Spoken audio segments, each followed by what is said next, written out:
Yeah, let's wait for just a minute so that some more people can actually join.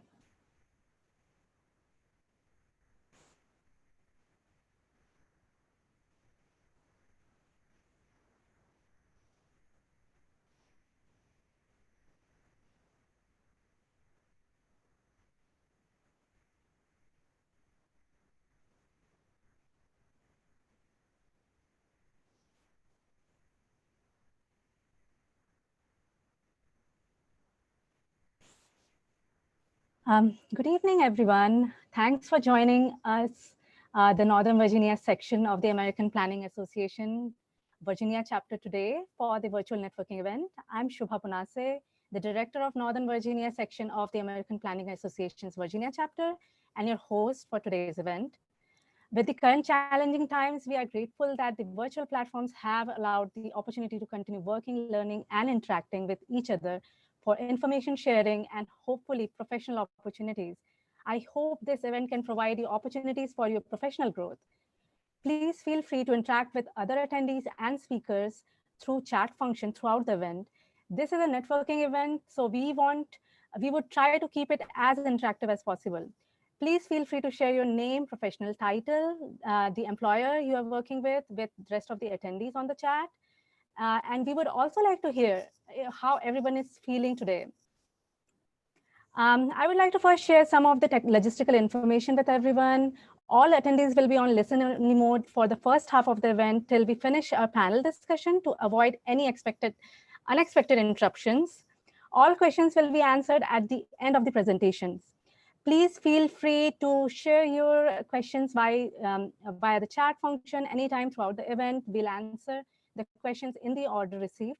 However, depending upon the volume of the questions received, the limited time at hand, we might not be able to answer all of them during the Q&A, but you may join the breakout sessions during the last 15 minutes of this event to speak with our speakers informally, and you get your questions answered. Also, we'll be sharing all the contact information of our speakers as a follow-up communication with everyone. You may connect with our speakers via email or via social media.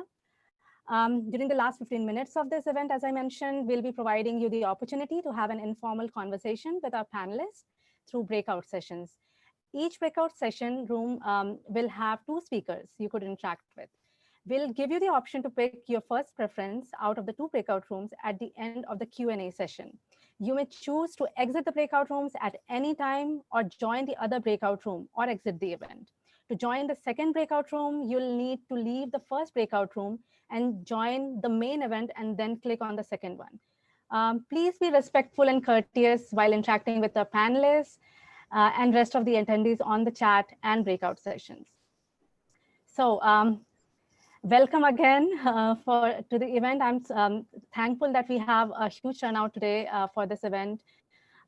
As planning professionals, we are very much aware of the challenges presented by the pandemic, racial inequities, and social unrest we are currently experiencing around us.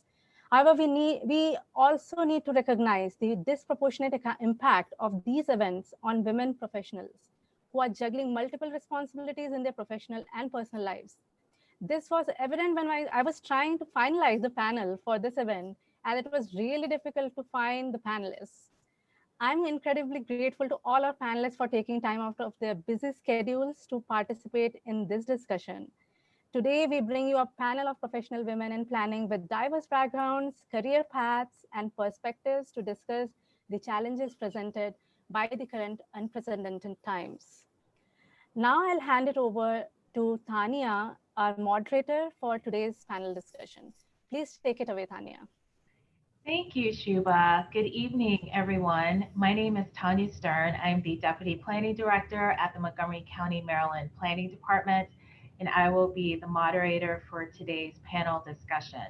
What we're going to do first is just a quick round of introductions of all of our panelists before we start our discussion. So I will turn it over to Christina to introduce herself. Thank you, Tanya. Um, Thank you, everybody. Good evening, everybody. So if you look at me, guess where I'm from? I am Brazilian, and for the past 5 years, I'm officially American. Because of that background, I'll bring a different perspective on equity when it comes to my work as urban parks planner with Montgomery County Parks Department in Maryland. The position explores my two big passions, cities and nature. Cities because where I grew up and went to undergrad, the city of São Paulo, with more than 12 million people. I love the vibe and connection that such environment provides to a community. My work in architecture and urban design in São Paulo encouraged me to explore different cultures. So in 1998, I arrived in this country to do a master's program in urban design. Until 2016, I worked in architecture firms, planning for national and international projects. In 2016, I decided to give my second passion a chance, nature. So I love hiking and exploring the beautiful conservation parks in the DC, Maryland, and Virginia area. But it was definitely not a love at first sight. It was a process. In Brazil, safety is a key factor if a park gets used or not, especially by women. It took me a while to further explore parks in the US, especially places where nature more than people is the main attraction.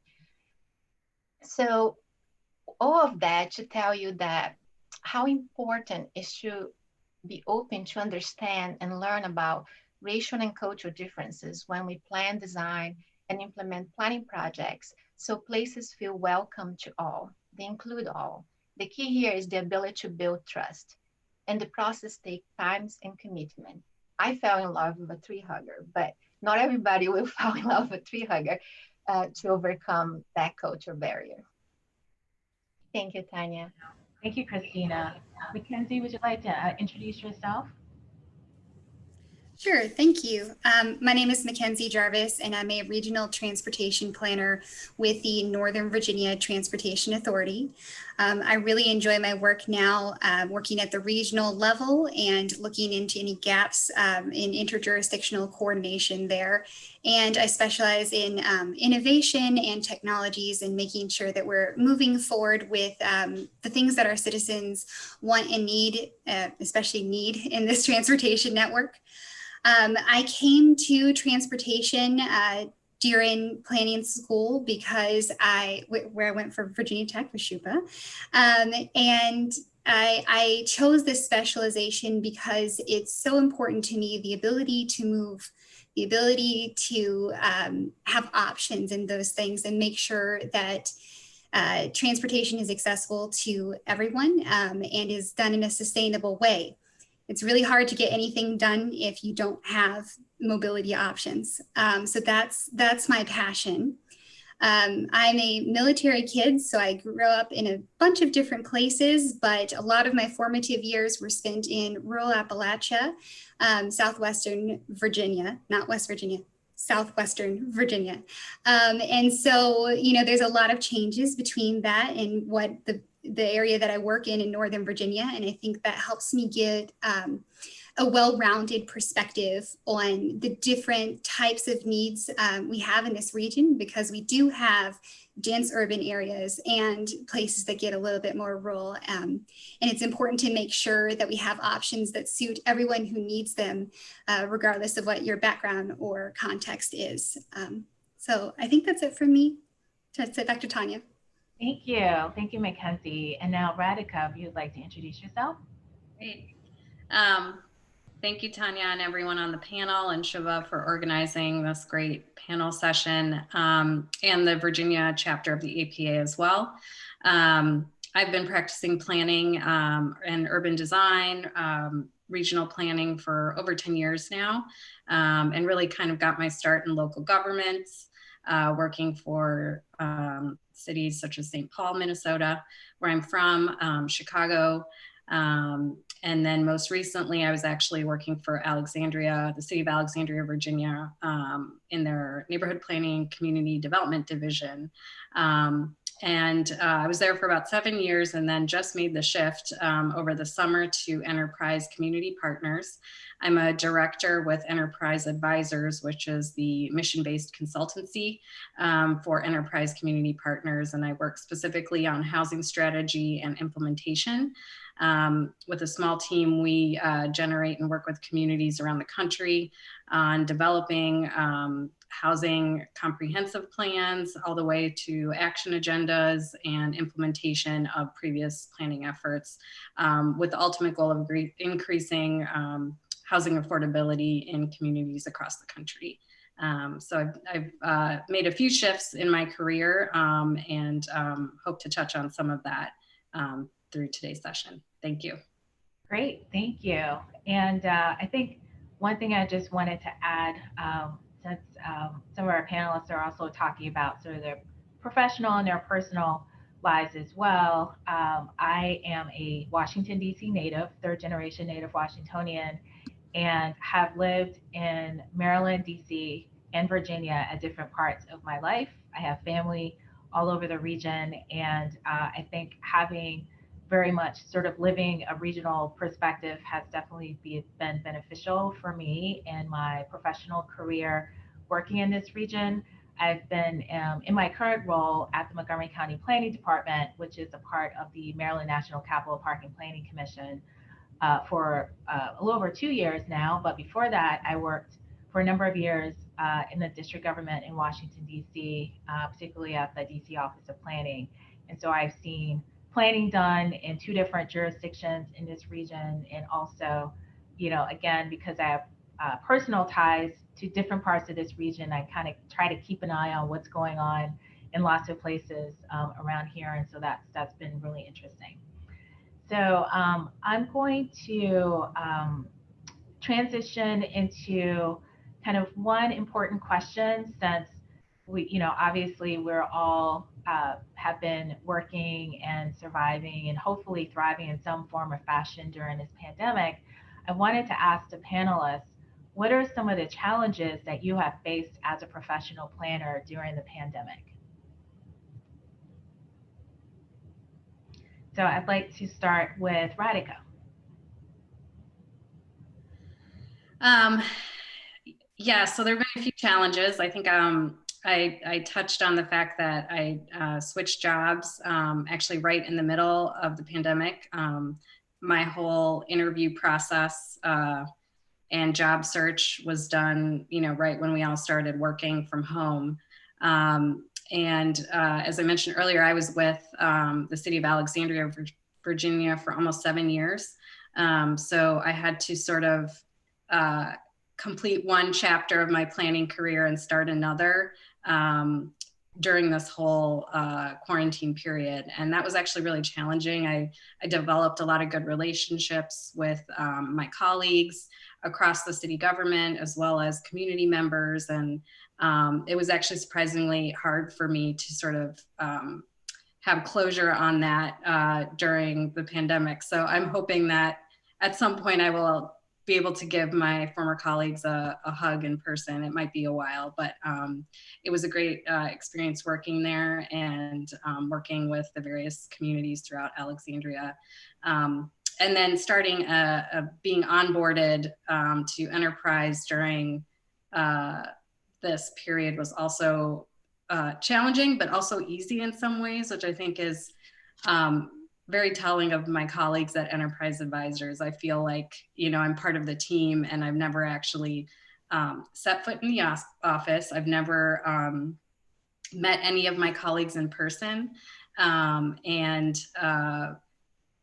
So it's a little different, but, I think we're learning to set up individual meetings with each other or get coffee, throughout the day to get to know each other one-on-one. So it's been a challenge, but I think, we don't have a choice. So people have been very open and respectful. And then the third sort of challenge was being pregnant, and having a baby during this time was also not normal. It's not a normal situation. Hopefully future generations won't have to go through that as well. So it's been full of challenges, but also opportunities to really, explore working from home, which, previously I wish I had more opportunities to do that, especially as a parent of 2 young children now. Working from home can sometimes be advantageous. And so this takes it to an extreme, but I welcome the experience to figure out how we can do that and manage that at home as well. Thank you. You've raised, your experience has raised a couple of issues that for myself as a deputy director in an organization where I'm in a senior management position, where we have also hired people, I've interviewed people over Zoom, and we've also had to look at how we can support our employees as they manage their family responsibilities and and other home responsibilities while they're working remotely. And it's definitely been a learning experience. I think as a planning organization, not only for our planning work that we do and how we continue to work, but also how we support planners in our organization so that they can actually do their work and do it effectively. So thank you for sharing that. Mackenzie, anything you'd like to add for this question? Sure. Not as many transitions for me during the pandemic. That's very impressive. But on my end, we haven't been in our offices since March. So we've had a lot of adjustments to make. And one of the things we do as a regional entity, the Northern Virginia Transportation Authority, is work with a lot of elected officials and also staff, but also members of the public. And so we've had a lot of need to adjust our practices for how to engage people effectively and meet them in a place that they're ready to engage in that way. And that has been a steep learning curve for staff. I became the de facto WebEx guru for my employer, because they recognized pretty early on, I want to give them kudos for that we needed a strong platform on how to engage virtually, and that it wasn't as simple as downloading a piece of software. We needed to train our staff internally. We needed to have standard operating procedures. We need to take the time to work with staff and make sure they're comfortable operating the platforms, and with the different types of exposure. It's a whole different way of interacting. So we took a lot of good time to do that. But then we moved on to engaging with others. And thankfully, Governor Northam has allowed some meetings to continue virtually that wouldn't typically be allowed to be conducted virtually due to needing a quorum to be in person. But that's taking extra preparation to make sure all of those people are comfortable. And we actually had our public hearing for our 6-year program during the distance period. And so we had the complication of making sure that, one of our biggest public engagement pieces was acceptable to people with different levels of technical literacy. So we needed to provide options for people to participate online, through a landline phone if necessary, and also in person in a very controlled, socially distanced manner. So that took a lot of coordination on the back end, and I think my team did a really good job acknowledging how complicated it would be and then working through it. But it's a challenge, and those are all new to us, but I think we're starting to roll with it now. Yeah, definitely. We, my organization, we have the Montgomery County Planning Board, which meets weekly throughout the year. And our office also, closed to the public in mid-March. And there was one week where the board was already not going to be meeting, but the week after that, we started virtual meetings, and we've been holding virtual planning board meetings every week since then. And we also had to do very, similarly to what you were just talking about, make sure the board members, were trained to participate effectively, the staff, but also, development applicants, community members who wanted to testify, providing, again, people multiple ways to join in to an all virtual meeting. And, I think, I don't know about, from your experience, it's not ideal, obviously, because people still prefer to be in person, but I think one of the things that we've learned as a planning organization is that having a virtual option, whether people just call in or they actually are, on the video, it actually makes it easier for people to participate, particularly community members, because they don't have to physically take time off from work or, go to another location. So I think that's, what you were just talking about, I was nodding my head quite a bit. Christina, if you can also, share some of the challenges that you face as a professional planner. And one thing I wanted to mention quickly, Christina and I are co-workers. We both of our organizations are part of the Maryland National Capital Park and Planning Commission. So Montgomery Parks has also gone through the similar experience, with the virtual planning board sessions and virtual community meetings too. Yes, thank you, Tanya. Well, I think the pandemic disrupted a basic common human need, the connection, the need for connection. So I see sort of like three major challenges, at least that I experience. First is what everybody already said, the community engagement. So we actually start a sector plan with online and virtual engagement. So even though it has been working great, sort of first 5-10 minutes for a bigger group, and then you break out in rooms, and we are literally doing community listening sessions. So you have a facilitator for each break room, and then you have 5 to 7 people in each room, and we take notes. We just ask 3 questions, and we had so far 5 of those, and we're going to continue to have more. We have sort of what they call office hours that the people can actually call. We have online surveys that we are doing. We are meeting with different organizations that are interested in taking the survey as an organization. So considering we are doing virtually, I think we are around 420 answers so far for people. So I think that the biggest challenge is not being able to reach all groups proportionally. We are still trying to find ways to increase the Latino and Black community's participation. So we've been trying to go back to our contacts from previous advisory groups and community members to see, how can we actually be able to involve and proportionally, a representation of everybody. So the second challenge is, I always advocate for leaving a smaller footprint and then live near the metro, near the parks, near to the grocery stores and restaurants. So that's what I did. So I live in a 1-bedroom apartment near the metro with my husband. But when it came down to the teleworking, it has been challenging, like average 4-6 calls a day can get crowded, like we are pretty much almost like cubicle style sort of co-workers. But I do live near parks and trails, so I can walk there if it gets crazy. But I chose where to live. And I think what's the difference is that it's not the reality for a lot of the underserved community in the country and even around the world. So we saw housing where we have 2 or 3 families sharing small spaces. They got hugely affected by the pandemic. And then they also do not have the choice or resources to telework due to the nature of their work. And even if they could, they don't have the resources, the connection to internet.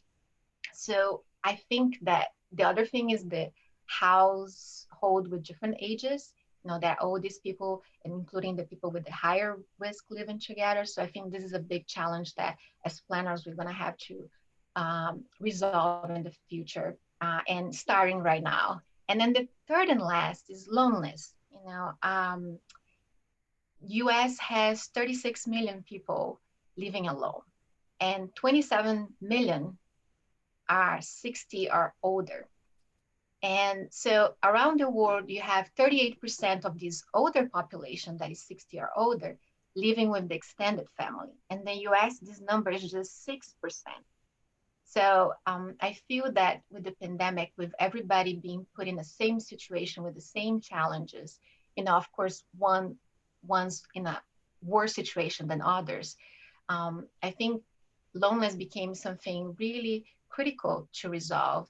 Like personally, my husband and I, we've started thinking, how are we going to address the fact that, my mother-in-law is living by herself now. So we are trying to find ways that, how can we move to a place that we can have her moving together with us. So I think that is a challenge that a lot of the planners are facing. And so on one side, we want to encourage families to share housing with each other, to take care of each other, to gather together. But then you have the challenge of social distance. So I think that zoning and design guidelines to be able to encourage sort of the creation of the necessary outdoor spaces, either between rooms, it brings to sustainability as well, to design, thinking that you have to integrate nature, you have to, provide daylight. And now in this pandemic, we know how important is daylight, how important is natural ventilation, and how important is human connection. So I'm hoping that out of this conversation today, then we might be able to network with other people to be able to exchange projects. I saw in the chat some people sharing some projects, and thank you. I will take a note of that. So that's it, Tanya. Thank you. Just wanted to mention briefly, starting to see some questions in the chat. We won't get to the questions right now, but we will definitely try to get to them during the Q&A. So definitely, as you continue to have questions during the conversation, please add those to the chat. Some of the things, Christina, you were just talking about, sort of lessons learned, so to speak, from living through this pandemic and working as a planner through the pandemic, and the effect that it is having on individual lives, family lives, but also community lives. I think it's a good segue into my next question, which is, in your experience, what changes could we see in our approach towards planning for communities in a post-COVID world? And could you share some insights from your area of expertise? So why don't we start with Mackenzie? Sure, thank you. That's a really important question. And I think it's important as planners to be honest with ourselves that we don't know the full impacts yet. We're all kind of learning as we go here. But a couple of things from transportation that are and will be changing is basically the changes in people's travel behaviors and their needs. Those are all evolving as we're seeing social distancing take place, or in some cases, people returning to the office, or in some cases, people who are, it's necessary for them to do their jobs in person, at all different types of work in physical locations.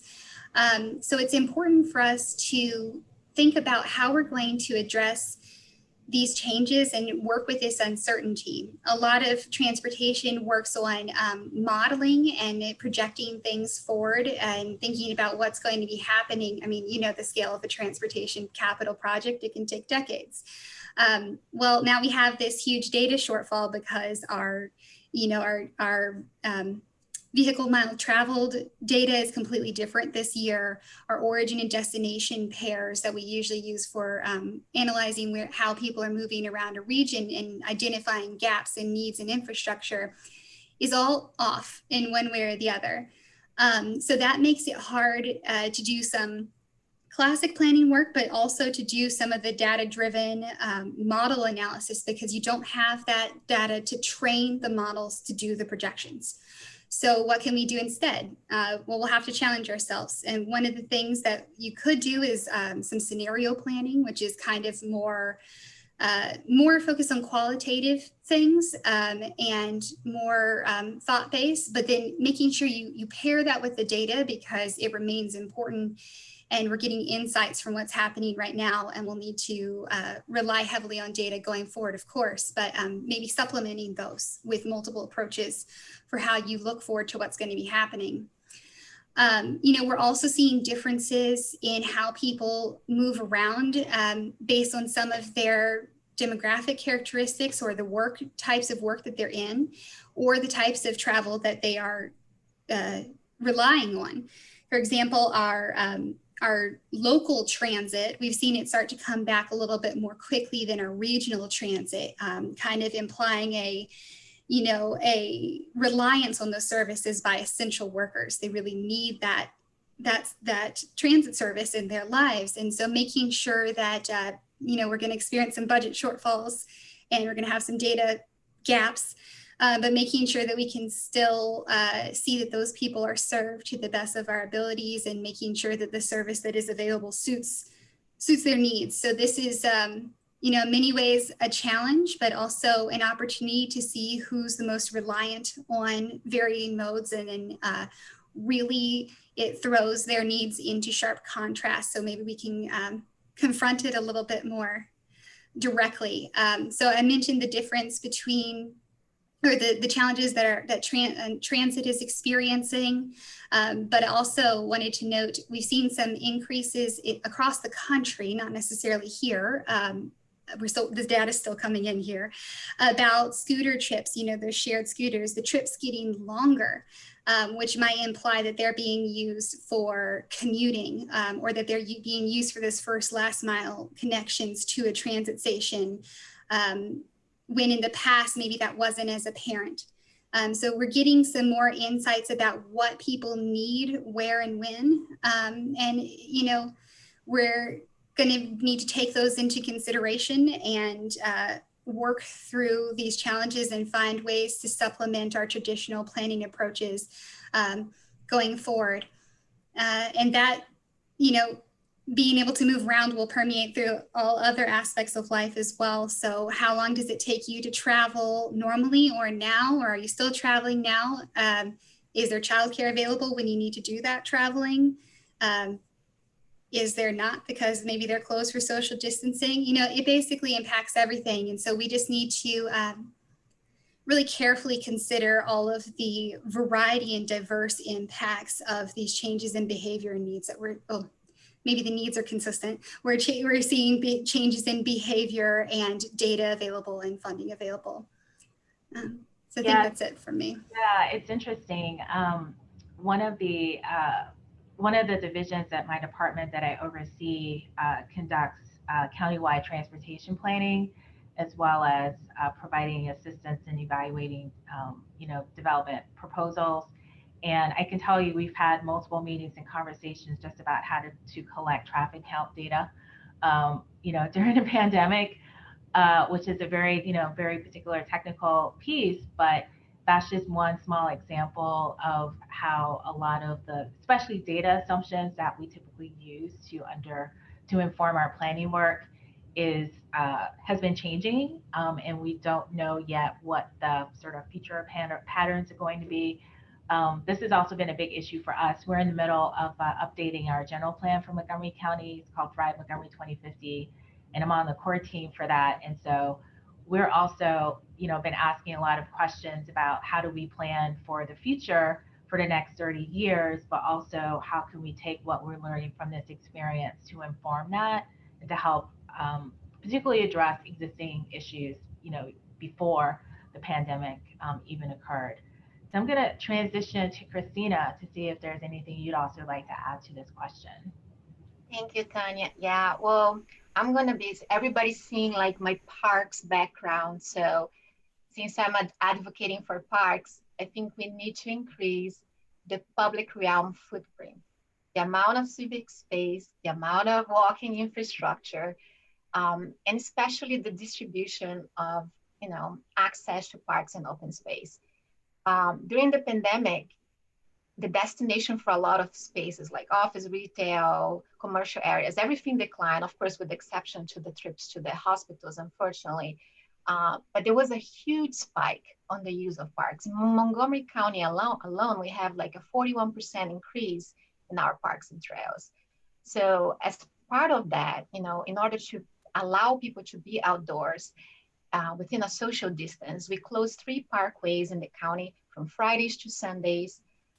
We also have a program called Picnic in the Park, where we select 9 parks where we temporarily ban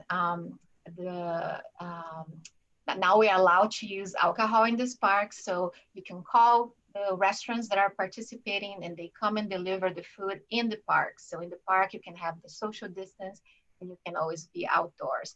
And if some sort of more use facilities in the county, like Brookside Gardens, even with the cancellation of a lot of their programs, they got an increase in 34% of visitation. So people are really kind of taking their time because they cannot go anywhere else and kind of rediscovering the outdoor spaces. Like I usually hike almost every weekend. And I can see personally the amount of spaces that usually were empty. And now you go there over a weekend and you have, 6, 10, the places that were more popular. Sometimes they are parking like, parallel road that we're not supposed to, but these people are desperate just to be outdoors. And I think some of them are realizing sort of the benefits of being able to relax and connect with nature. So this is very positive. And something that I really want to encourage is, because in urban areas is where we have the most diversity, and people of all ages, people of all races, and different cultural backgrounds, we need to create public spaces that have flexible spaces. We are no longer sort of like a country that you have a certain favorite sport for a certain type of age and things. People come from different locations. People are learning about other sports, other games. So we have to evolve to be able to provide recreational flexibility in order to make public spaces welcome. So I really hope that from now on, we can really think about increasing the size and accessibility to public spaces. And in addition, just to finish, I think the zoning should also be reviewed to accommodate accessory dwelling units that luckily in our county we have, to allow families to live together, to support each other, and also sometimes to provide that extra income. So some family actually can stay in place if new development happens. But these changes have also to consider the floor area ratio relationship, because we don't want to also cause sort of an environmental issues because we are providing too much impervious surface. So what the pandemic's doing is forcing a lot of the public agents and different organizations, designers, to really work together, because you work something here, it affects here. So we have to start thinking about solutions that are more integrated. Thank you. So Radhika, definitely would like to get your perspective on changes that you could see, and how we as planners plan for communities, in the post-pandemic era. And if you can also maybe talk about some perspectives, particularly in terms of how housing is an important factor in this as well. Yeah, definitely. So, I mentioned before I was at Enterprise, I was a long-range planner for Alexandria, Virginia. And when the pandemic hit, I did a stint with our Emergency Operations Center. And it was interesting how, just changing your mindset from working on 20, 30-year visionary plans to how do you stop the hemorrhage of what's happening now? And, some of the first things that I worked on were supporting our smaller childcare facilities, particularly for essential workers.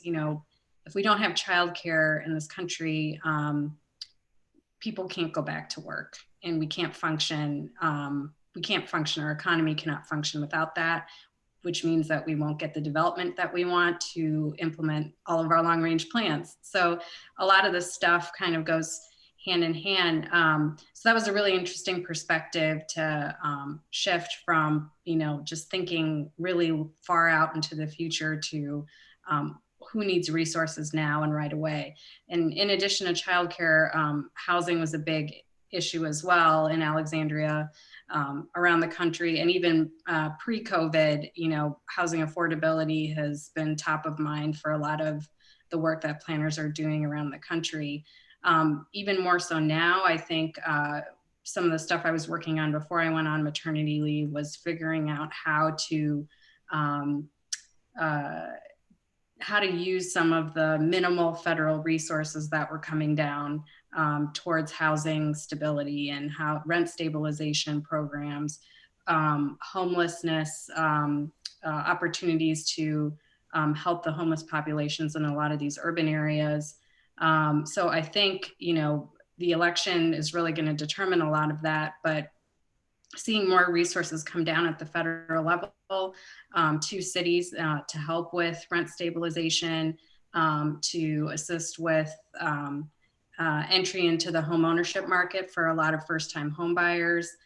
Those things are going to be really key to kind of shoring up a lot of the loss that we've seen. And I think the pandemic just shed light on how fragile our infrastructure is. Our economy is very fragile. One missed paycheck leads to a lot of things going awry for families, and we need to be able to, help ourselves and help our economy that way, and build more sustainable, healthy, resilient communities. Great, thank you. So I want to transition now to talk more in depth about the topic of racial equity. As we all know, the pandemic has highlighted and exacerbated inequities in the communities that we all serve, especially racial inequity. We've seen widespread protests and other actions that seek to acknowledge and address these longstanding inequities. So my question is, how as planners can we make meaningful progress to improve racial equity, especially for women, through our planning practice now as we're going through the pandemic and also in a post-COVID world? And also, what are some policy or planning practice initiatives that you have worked on or have seen that seek to do this work? Why don't we start with Christina? Thank you, Tanya. So during the pandemic, life is happening more locally because we have restriction of mobility. So we need to develop policies that encourage the creation of more complete and walkable communities where people can access their basic needs within a short distance. We need to celebrate the public life. We need more public space that serves as civic space as well. I think that this is one thing that is coming out of this pandemic. I think everybody's more aware of the need and the lack of civic locations that we have in our country. But we also need strong partnerships with the community because they are the ones that can help us identify the gaps in our system and modify the policies, so it's more feasible to implement changes on the ground. And then to promote racial equity, honestly, we need to understand our past in context. So when zoning practice segregated community of colors, they contribute to lack of racial and income diversity in many of our neighborhoods. And then also the undesirable uses were located near communities of color in a very disproportionate way. So we need zoning that encourage people to come outside of the private space and interact with each other. We need to keep designing spaces that integrate people and nature with their surroundings, not ignoring that. How many buildings we see in our rural areas, our suburban areas, and our urban areas where constructional housing completely ignore the context of the surrounding area. Say you could put a black box there with no windows, and that's sort of how they're doing housing these days. We care when we associate a face to the cause of racial equity, as we could see this year in a very, very important movement. So we need zoning to promote public spaces in a meaningful way that allow people to connect with each other, that make the human connection. And the path today is much more clear now because we are all vulnerable in a position that some of us have never been before. So in one way or the other, we've been affected by that. So it's something that we want to encourage people to say, okay, everybody's vulnerable.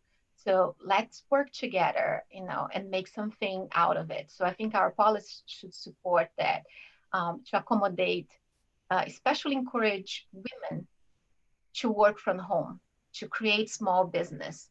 I'm going to give you an example. I think sometime during the pandemic, there was an article, I think it was New York Times, that in São Paulo, Brazil, where I'm from, the many favelas, they have small business in their houses that grew illegally, but organically out of necessity.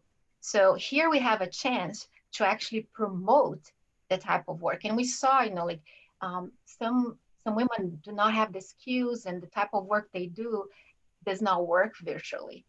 So if we can add the flexibility within certain land uses to allow the type of use, especially in the residential areas where public transit is not reliable and car ownership is really low. So I think a great example that was in the article was saying that the power of the women, that they work together And this happens like in a huge favela, a shanty town of 100,000 people living there. And during the pandemic, this group of women organized 420 residents to become street presidents, and each responsible to monitor 50 houses. So they mobilized the community and help people who lost their job, people who got sick with food and shelter. And then they also took their little business of sewing machines, and they help produce masks for the residents. So in the field of planning, often we are reactive to those who have a voice or they have the knowledge of the planning process. In most of the underserved communities, people do not have the time and don't know a lot of the times how to access the planning process. We ended up with the same community members. And so we want to have a higher participation of most of the communities. I'm currently working on the Energized Public Space Functional Master Plan. So we are mapping and scoring access to recreational experiences. So hopefully that will give the voice to these underserved community through data. And we're going to be advocating for them with data. I think I probably run out of the time. So thank you, Tanya. Thank you, Christina. Thank you. So, Radhika, we could also talk about this question, both from your experience, working in Alexandria and also in your current role. Yeah. So I think, there's a few things that we can do. From Alexandria, I was doing a lot of engagement, civic engagement work. And one way to really make sure that you're getting full participation is provide childcare and food at community meetings.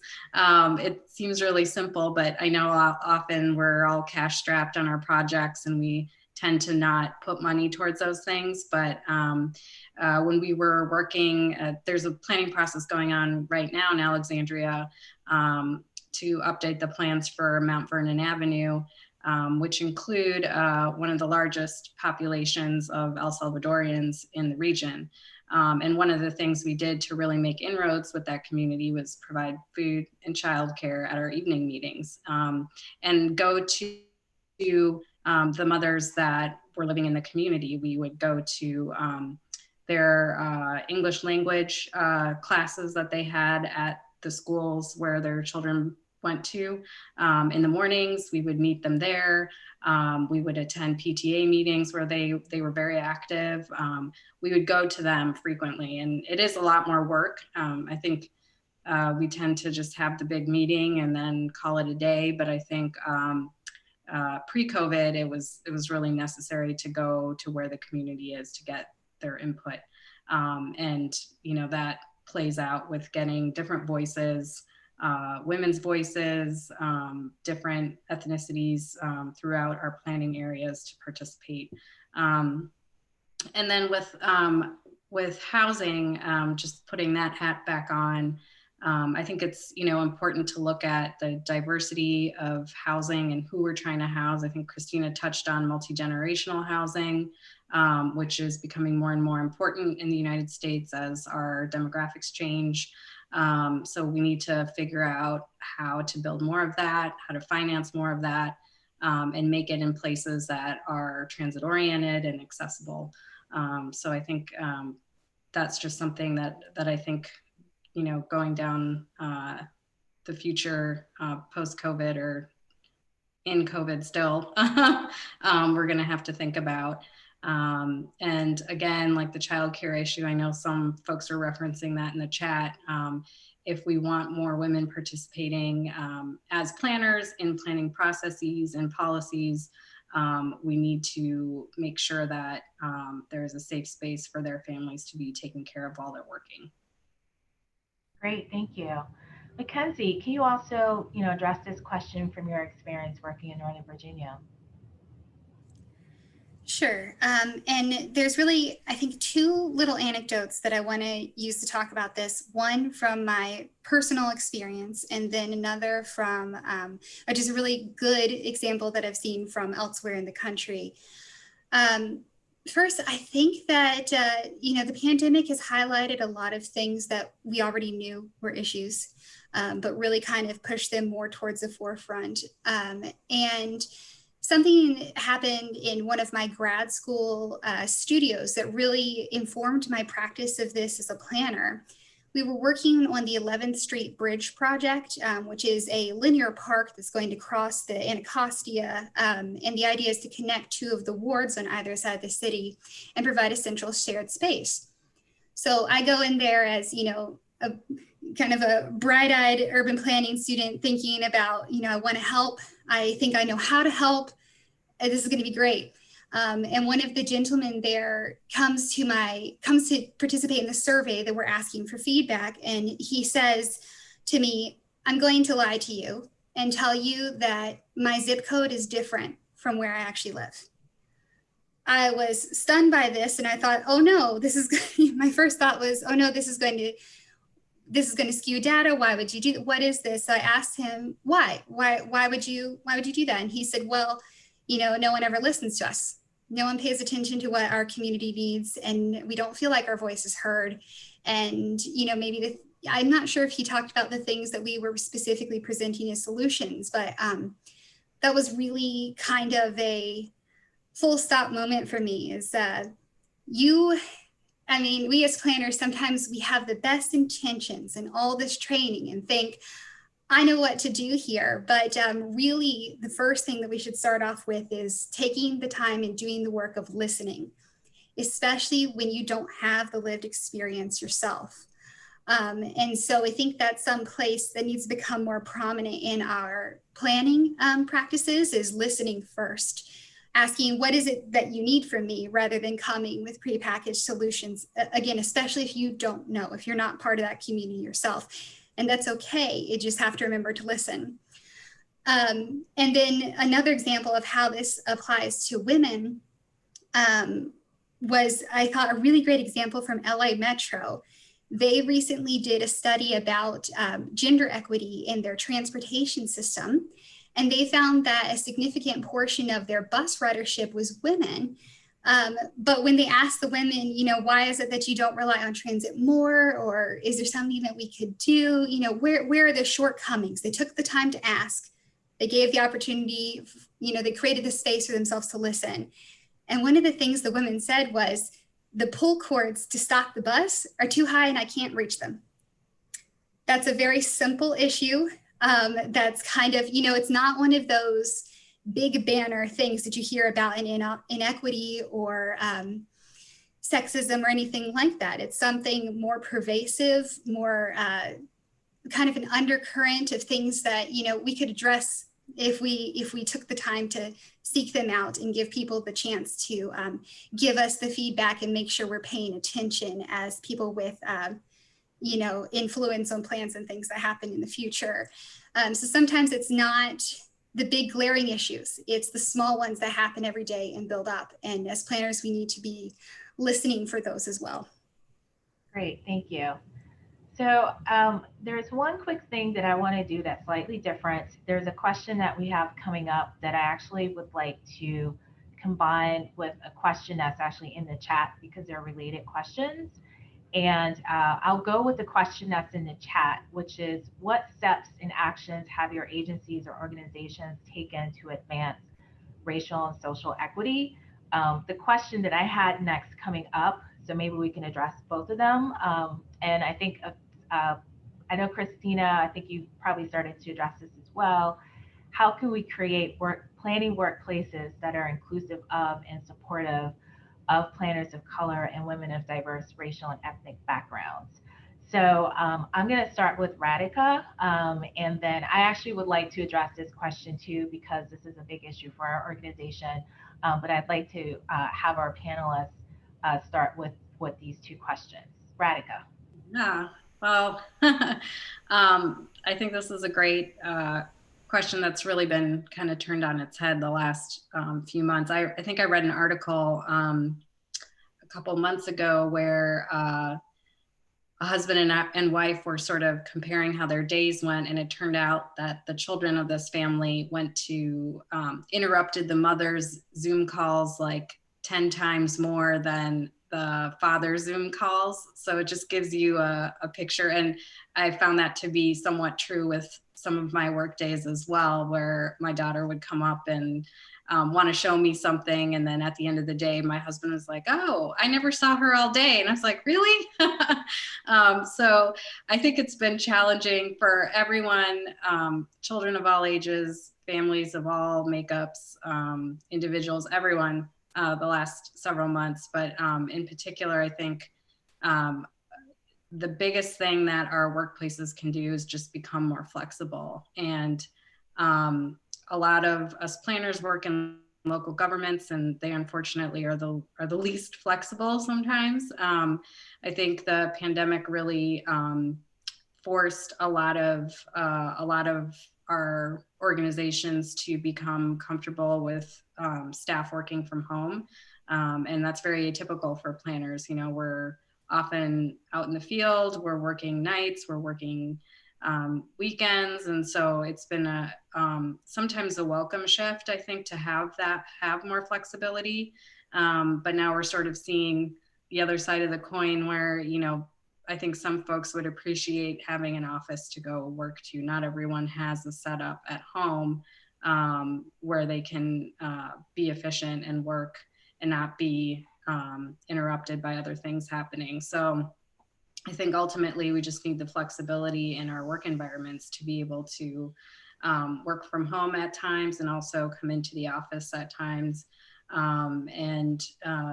You know, I think the pandemic has really pushed that edge for public sector planners. And so going back to work, you know, there will be a day when we all get to go back to the office and see colleagues in person. And so I think that will be a lot more flexible, but it's important to maintain that as we move forward. Great, thank you. Mackenzie, if you can also, you know, talk about both of these questions. What steps is your organization taking to advance racial and social equity? And also, you know, what are some steps that your organization is taking, or some ideas that you have for creating a more supportive workplace for a diverse workforce? Took me a second to unmute, apologies. Yes, so my workplace is taking a few steps that I think are really great. We have historically thought about equity in our long-range plans and our funding programs, but we're going to start doing some more direct work with equity in our planning documents. And it's a little bit different coming from a funding entity and long-range planning for transportation infrastructure. So we're working with how to incorporate it into the work that we do. And that is presenting a learning curve. And one thing I appreciate is we're being really honest about, you know, we don't have the answer yet.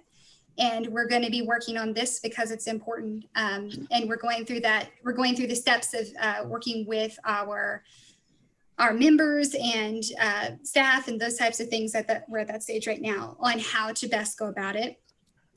We also are looking at how does equity intersect with other topics. Like we do a lot with transportation innovation. As I mentioned, that's one of my specialties. So we're looking at you know, is accessibility to some of the new modes and the exciting things that are happening, is that different for different segments of the population? Why? Then what do you do about it? So we're starting to get into those things. So that's great. Also, my work, not only my employer, but other entities in the region have been pretty good about this transition to telework, and I think allowing some more flexibility. This situation kind of prompted this receptivity to telework. And I've seen people say, oh, sorry, I need to pause my video for just a minute because my child has entered the room, and, you know, it's not a big deal. So I've been happy to see that kind of thing come about. And I've seen people say, you know, oh, I'm sorry, I've really got to jump off this call, I'll email you back with the response. And, you know, everyone rolls with it. So I've appreciated seeing some positive examples of people trying to work with one another in this very weird year. So I want to call it the good things too. And I think that that's been going pretty well, and it will be interesting to see how the transition back and forth goes as we try to get back towards the office eventually. Great, thank you. Christina, what are your thoughts about these two questions? Well, I'll have to say I'm very fortunate to work for the agency I'm working, because there were a lot of efforts that the agency did. We've been having lots of discussions, we have webinars on that. We had before the pandemic, right before the pandemic, we had a company who came to interview planners in order to understand, to make questions, and to create a safe space for a construction conversation. I feel that, we just had a 4-week kind of like once a week training on equity and planning given by Justice and Sustainability. And for me, it was really good to hear my other colleagues. I think we need more space for, the company organized a lot of cultural events. I know Shuba organized some of those. They highlight the different race, heritage, backgrounds. And we have to understand that, it's not just what you see in front of you. People have different backgrounds, but they also have different levels of experience with other cultures, with other race, depending on where and how you were raised and where you live and who you interact with. Being in Brazil, we are such mixed sort of country like here. So when I came here, it was not a shock at all. But people come from other culture where they have a lot of people who share the same culture, who look the same. So we have to kind of step back, and before we go ahead and sort of judge because of a sentence or something we hear, we have to step back. And like Mackenzie was saying, it's not just listening to the community, but it's also listening to your coworkers. Understand their concerns, understand sometimes, especially like the older generation, they grew up, having a certain situations and being normal. And now we are challenging what is considered normal. So I think that we have to work together. We have to have that safe place that even if people say something that you don't think is correct, go deeper, ask why the person thinks that is this way, and then take the opportunity to, teach your own experience. I think one of the biggest advantages of working in the agency is there are so many diversity where I work. So I've been able to, learn so much about different, even within the American culture, people coming from everywhere, different states, all different types of income, education. Within Parks Department, we do have a lot of people who work on the grounds. So I had the chance to speak my poor Spanish mixed with Portuguese, with some of the park managers and workers, that they give maintenance to the field. And it's very interesting, that interaction, because you learn a lot. They all come to me in community meetings when we are putting together the project and the plans. Oh, the Chinese ladies come and talk to me, in Mandarin, and I say, oh, I'm sorry, I don't speak your language. But then if I try to speak my poor Spanish, people look at me like, what? So it's like, don't just look at what is in front of you. Go and explore deeper connections with your community. Because when you do that, you create that relationship of trust that has to be built slowly and steady. So until every one of us not starting from the same baseline of knowledge, it is hard to create this inclusive workplace, because people will not understand what's behind your actions, the way you think, the way you behave. So I think in the planning department in Montgomery County right now, we are reviewing our master plan process steps. So I'm part of the group that is focused on community engagement. So we've been discussing, we always do community engagement when we have a specific plan. But what about if we actually had an ongoing community engagement? What about if we have a story map for each community where, we can constantly learn what's going on, and track, and they have the opportunity to speak there, even if there's not a plan going on right now, because then we have the trust relationship. starting and continues. So I personally joined the Healthy Montgomery program, like, the Department of Health and Human Service run, because I want to learn more about, like during this pandemic, we are learning so much about the health issues that happen in underserved communities, and heavily, on the Latino and Black communities in our county. And now we're going to start a community health needs assessment. So we're going to be putting together a survey. So I'm really excited about, the ability to connect that survey with our upcoming Parks and Recreation and Open Space survey as well. So next year, we're going to start another community needs survey for Parks and Recreation. So I want to see if the Health Montgomery survey can also influence our survey. So we are sort of integrating the outcomes of, these different agencies to, in the end of the day, serve the public. Great, thank you. So I also want to address that question about how my organization is working to advance racial equity. And actually, I'll use my response as a way to start to transition to the Q&A. There's a lot I could say about this, so I'm going to keep this short, and I will also share a couple of links in the chat. At the Montgomery County Planning Department, we have been focused on how we can integrate equity as a foundational part of our work as planners for certainly over the 2 years that I've been with this department. But one thing more recently that we have actually produced over the summer is an equity and master planning action plan.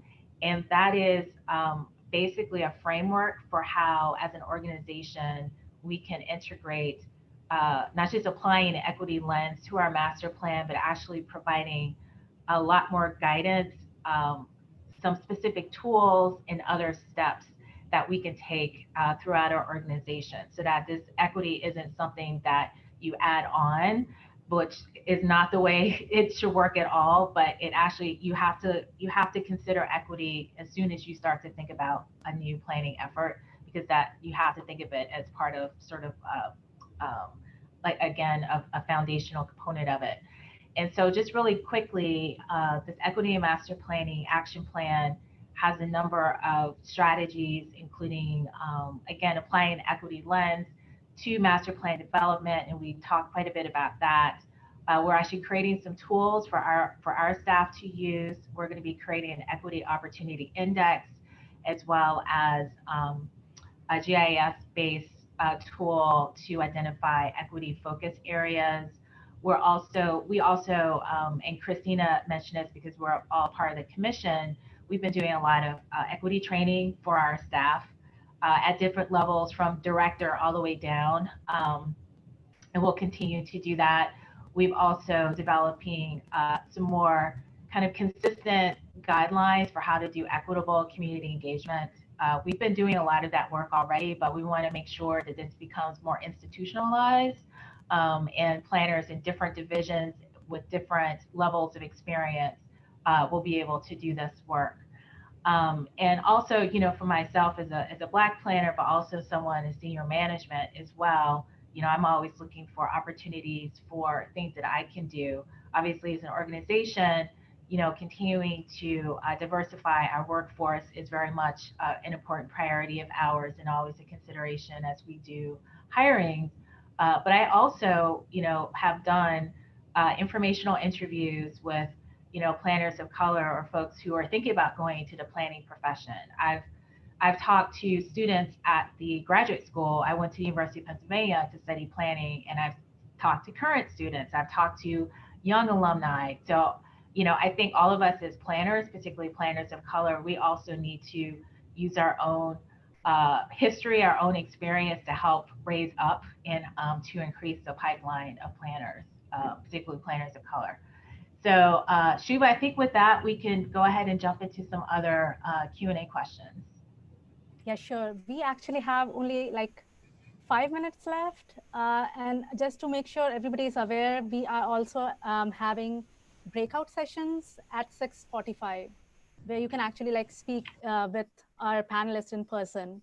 So please remember that. But like, let me go through quickly as many questions as I can.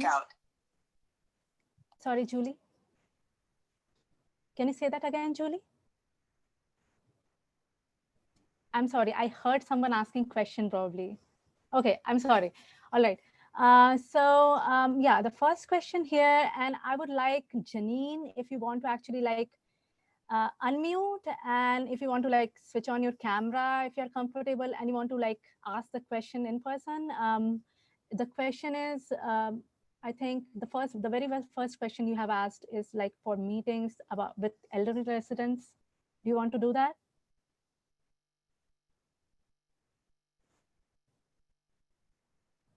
Okay, let me go ahead and ask that.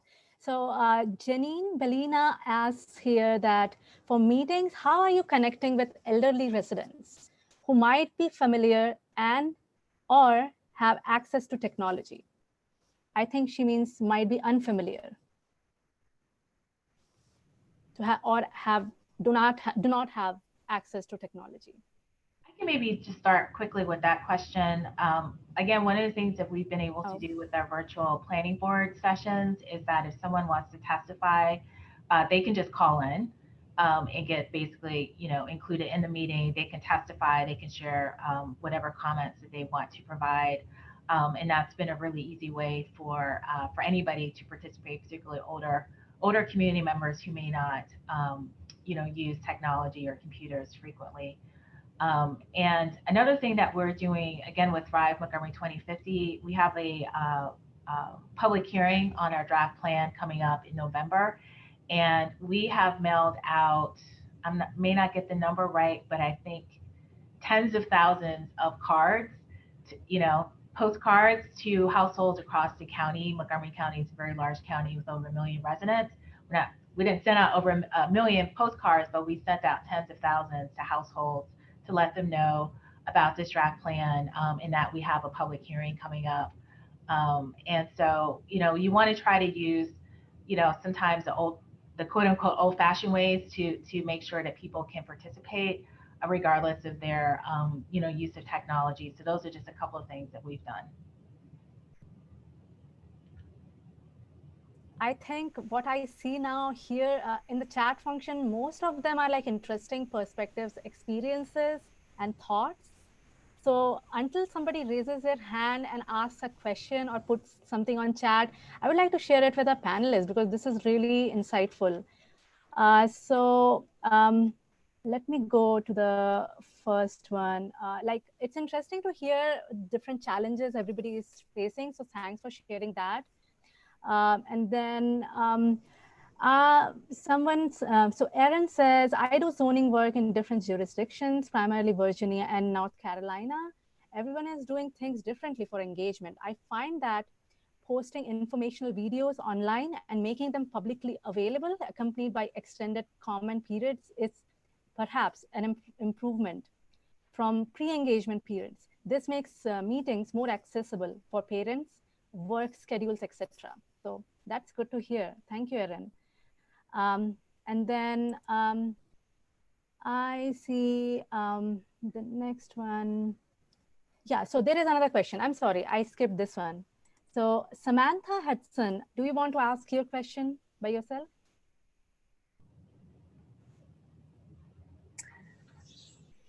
Hi, I tried to start my video, but it doesn't seem to be working. But I think that Tanya wove my question into the other question with the panelists, just about how your agency or organization is addressing racial and social equity. And it was just very, very insightful, actually, in particular to hear and see the links about what Montgomery County has been doing. I also used to work for Parks and Recreation here in Fairfax County, so I loved hearing Christina's response as well. That really resonated with me, and just thinking about how we can do more work that is, I guess, cross-agency, interagency, so bridging between planning and health, planning and parks and, human services and things like that is another area that I'm interested to hear about how I mean, equity, racial and social equity kind of obviously it crosses over and it's part of everything that we do. But I think that, yeah, the responses that the panelists have provided so far were really, really insightful to hear. Great, thank you. Oh, just one quick thing I wanted to add, which Samantha's comments reminded me of. Again, with Thrive Montgomery 2050, our new upcoming general plan, equity is one of 3 sort of core priority areas for our plan. And we have a wide variety of draft goals, policies, and actions related to equity that we have interwoven throughout we have 8 policy chapters that cover different topics, and we have equity related planning guidance woven all throughout, because again, equity isn't sort of one thing that you put into sort of one box. It needs to inform how we think about the design of communities, how do we think about the provision of services and community facilities, transportation, housing, et cetera, et cetera. And so I'll go ahead and add the link to Thrive Montgomery 2050. So if you're interested in seeing how we've tackled that in our draft plan, happy to share that too. And I would like to add, in terms of the Parks Department, something that we start, we're gonna have what, like Tanya mentioned, sort of an equity emphasis areas map. But before we had that, for our CIP program, we create a map locating race and income in terms of the least diverse, in lower income areas. And we've been overlaying that layer with our CIP projects. Another thing that we are also looking is through the Energized Public Space plan, we've been mapping the shortages of walking access to amenities. So we are overlapping that result with the race and income, so we can actually find areas where we have both, not only the shortages, but also issues in terms of race diversity and lower income. And as the layer of equity emphasis areas become ready, then we're gonna just substitute with that layer. And I know other agencies are also focusing on Montgomery County in terms of equity. So it's something that the County Council is really pushing forward. So we have the support of leadership for that. And one thing that the Parks Department, we put that position, and I think we might re-advertise again. We are going through sort of budget issues, but we are trying to hire equity specialists for the Parks Department, in order to be able to take all the different projects that we have in parks, but through a lens of equity. So that's something that we're looking forward to develop.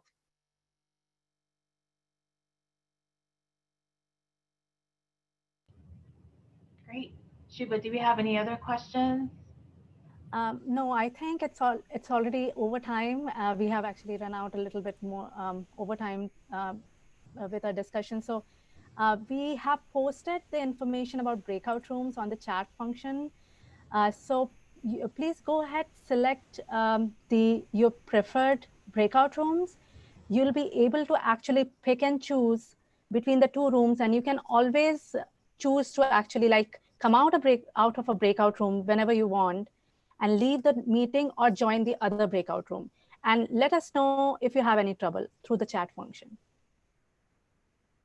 Thank you all so much. If you have not continuing with us into the breakout rooms, we really appreciate you all participating in our conversation this evening. It's been a pleasure to actually have all the panelists. Thank you so much for joining us for today's event. I hope everyone can actually get the opportunity and stay with us and interact with our panelists and ask all the questions. Hopefully some of the other questions that you couldn't get answered today. And we look forward to seeing you in our next event. So thank you so much.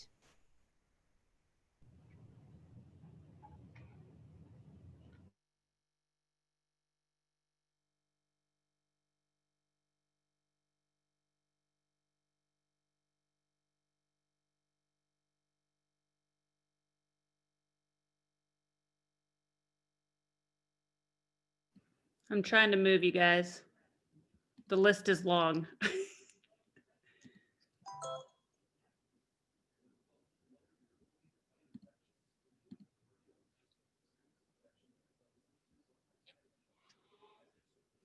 If anyone needs to be moved manually, you can either unmute yourself and ask me, or you can send me a message in the chat and I'd be happy to move you manually. But you all should be able to select where you want to go at this point.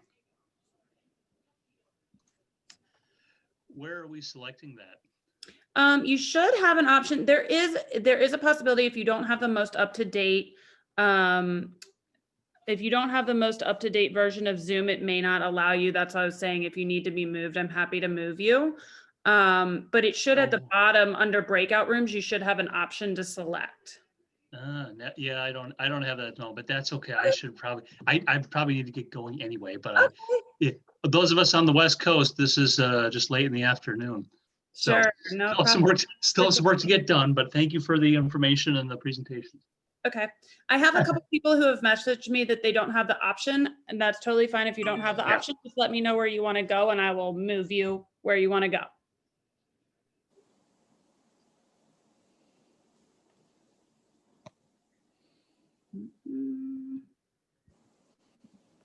All right.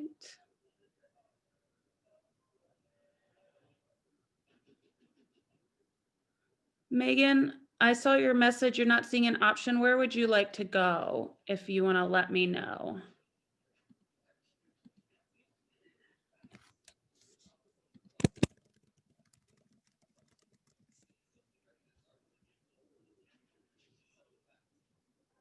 Oh, I see your message, Megan.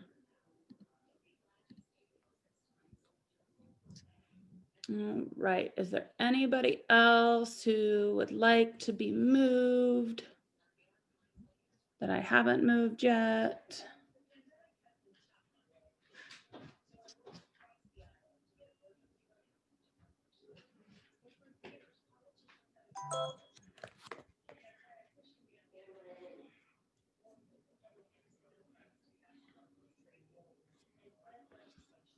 Right.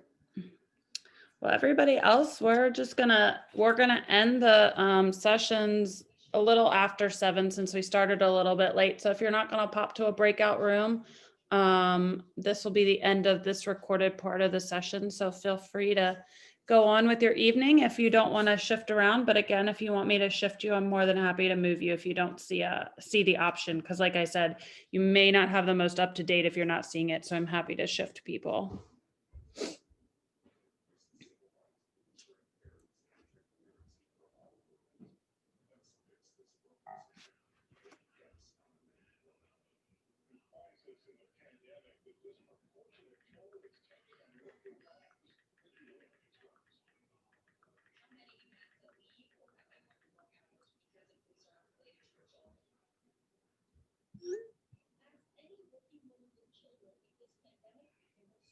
Shubha, I think it was a really great event. So and with the recording, let me turn the recording off. Stop recording.